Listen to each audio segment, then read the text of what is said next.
Hello, today we'll be converting random noise into keyframes.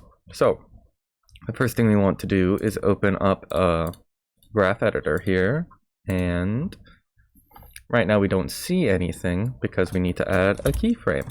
So we add a keyframe and this pops up, and we go in here and add noise.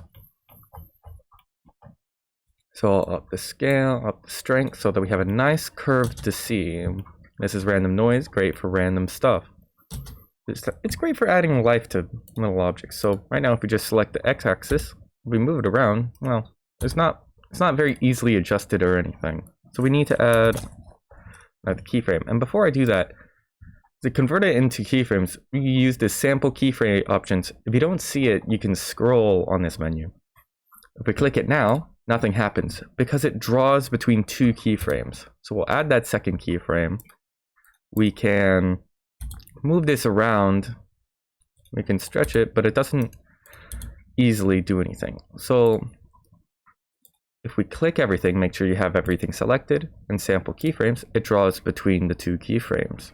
So I'm going to bring this back, and I'm going to, oops, see I didn't have anything selected.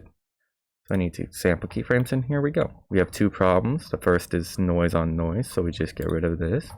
The second is, this is not very easy to work with.